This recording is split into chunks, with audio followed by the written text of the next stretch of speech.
कहानियां जो दिल से निकलती हैं, एपिसोड या ओरिजिनल्स द्वारा प्रस्तुत पलकों में बसे सपने। भाग 4। वो एक कहानी थी, अब किस्सों में जीने लगी थी। 3 साल बीत चुके थे। आरव और सिमरन की जिंदगी अब पहले जैसी शांत नहीं थी, लेकिन एक मीठा शोर उसमें बस चुका था। कहानी का शोर।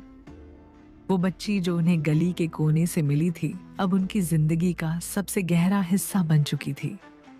हर सुबह उसके मासूम सवालों से शुरू होती और हर रात उसकी कहानियों से खत्म। आरव सुबह उसकी छोटी बनाता और सिमरन टिफिन में दिल के शेप वाली रोटियां रखती। कहानी अब स्कूल जाती थी, उसके पास दोस्त थे, खिलौने थे और ढेर सारे सपने भी। लेकिन एक सवाल था जो अब भी उसकी आंखों में गूंजता था। मैं कौन हूं? सिमरन ने कई बार उसकी आंखों में उस डर को महसूस किया था जो एक अधूरे सच की तरह चुपचाप बैठा रहता है। और आरव, वो कोशिश करता कि कभी वो सच दरवाजे पर दस्तक न दे। मगर कुछ सच ऐसे होते हैं जो दरवाजे से नहीं, ख्वाबों से अंदर आते हैं। उस दिन सुबह हल्की बारिश हो रही थी। कैफे ख्वाबों की गली की खिड़कियों पर पानी की बूंदें किसी अधूरी कविता जैसी ठहरी थी। सिमरन किचन में थी और आरव कहानी को उसके स्कूल प्रोजेक्ट में मदद कर रहा था। मेरा परिवार। कहानी ने रंगीन कागज पर सिमरन, आरव और खुद का स्केच बनाया। फिर उसने एक लाइन नीचे लिखी, मम्मा ने मुझे पाया, पापा ने मुझे अपनाया और मैंने इन दोनों को अपना बनाया। आरव के हाथ कांप गए वो लाइन पढ़कर। आंखें नम हो गईं। किसी 7 साल की बच्ची के शब्द इतने सच्चे कैसे हो सकते हैं? शाम को कैफे में एक महिला आई, बारिश में भीगी हुई, साड़ी में लिपटी हुई और आंखों में एक गहराई ली। उसने चाय मंगवाई। बहुत देर तक खामोशी से लोगों को देखती रही, खासकर कहानी को। जब सिमरन उसके पास पहुंची तो वो कुछ देर चुप रही, फिर कांपती आवाज में बोली, आपकी बेटी बहुत प्यारी है। उसकी आंखें ठीक वैसी हैं जैसी मेरी थी जब मैं उसकी उम्र की थी। सिमरन कुछ नहीं कह सकी। उसने हल्की मुस्कान दी और टेबल से हट गई, लेकिन मन में एक चुभन सी रह गई। अगले दिन वही महिला फिर आई, इस बार एक पुरानी फाइल और कुछ तस्वीरों के साथ। उसने बताया कि वो मीरा है। 3 साल पहले उसकी नवजात बेटी अस्पताल से चोरी हो गई थी। केस दर्ज हुआ, लेकिन बच्ची कभी नहीं मिली और अब उसे लगता है कि कहानी वही बच्ची है। उसने कहा, मैं झूठ नहीं बोल रही। अगर आपकी बेटी सच में मेरी है तो मैं उसे छीनने नहीं आई, सिर्फ जानने आई हूं। आरव का गुस्सा फूट पड़ा। छीनने नहीं आई? आप जानती हैं हमने उसे किस हाल में पाया था? उसकी धड़कन तक धीमी हो रही थी। हम उसे सिर्फ गोद नहीं लाए, हमने उसे जिंदगी दी है।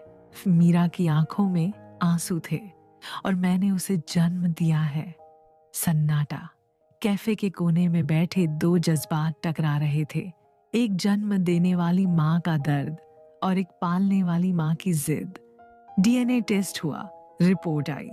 कहानी वाकई मीरा की ही बेटी थी। सिमरन टूट गई। आरव गुमसुम हो गया। कहानी, उसे कुछ समझ नहीं आया। उसे तो बस इतना पता था कि मम्मा की गोदी सबसे सुकून देती है और पापा के हाथों में पकड़कर सड़क पार करना दुनिया का सबसे सुरक्षित एहसास है।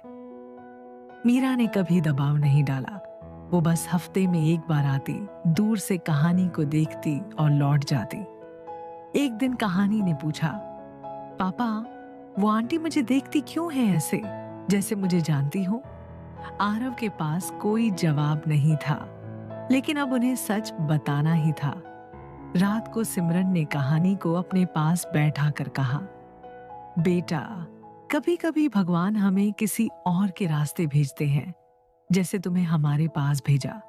तुम इस दुनिया में एक और मम्मा की गोद में आई थी, लेकिन फिर हमारे पास आ गई। अब तुम्हारे पास 2 मम्मा हैं और दोनों तुमसे उतना ही प्यार करती हैं। कहानी चुप रही, उसकी आंखें नम थीं।